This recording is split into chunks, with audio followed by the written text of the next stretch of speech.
Hey, it's Jake Mace with Phoenix Longevity Arts. The weapons of Kung Fu serve many purposes. 1, it's tradition. 2, it's strengthening the body. 3, it's hand-eye coordination. And 4, it's different sequences of movements that'll serve to make the fight with empty hand much easier. So we love the weapons in Kung Fu. It makes our art very colorful. And one of the most traditional of those weapons is called the Guan Dao or the Kwan Tao. And this is one. This dates itself back to China's ancient times, where there was a general named Guan Yu or Guan Gong or Kwan Yu, and he's now worshipped in the Buddhist faith as an emperor, even though he was only a general who was killed by being lured back to the capital because his popularity was increasing so much. And so General Guan is oftentimes seen at Chinese restaurants with offerings of fruit, money, or different items kind of on a shrine offering to him. He has a red face, big flowing robes, a big black beard, and he's very famous, so I'm sure you'll see him a lot now. Google search Guan Gong, Guangong. Look in the description below for all the alternative spellings. And Guan Gong was said to have created this weapon called the Guan Dao, or he called it the cold, bloody beauty saw. And so the weapon is actually a knife because it's only sharpened on one side. There's a Guan Dao in China that's supposed to have been Guan Gong's actual Kwan Tao, and it weighs over 100 pounds.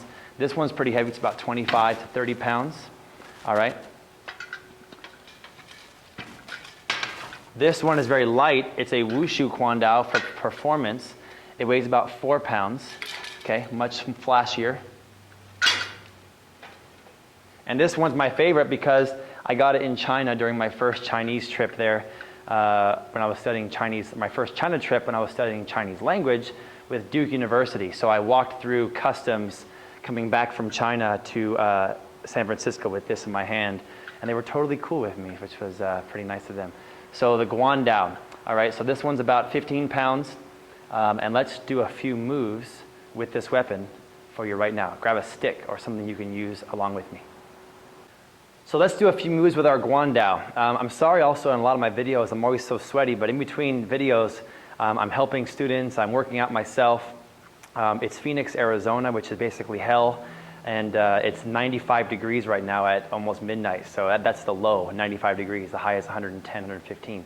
So deal with it, I'm kind of sweaty, all right? So for the Guan Dao, we have some basic movements.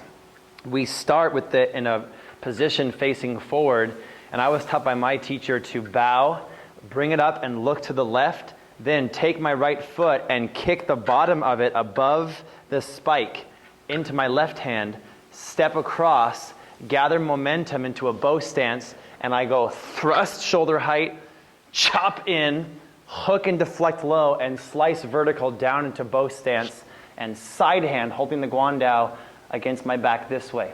From here, I hook up with the ripping part, cut down this way, and boom, thrust straight out here, then turn and lock the weapon at my shoulder facing to the left. From here, what I do is I step forward and I tuck it under my right arm, and I cut down 1. Cross behind and cut down 2. Spin through, cut up.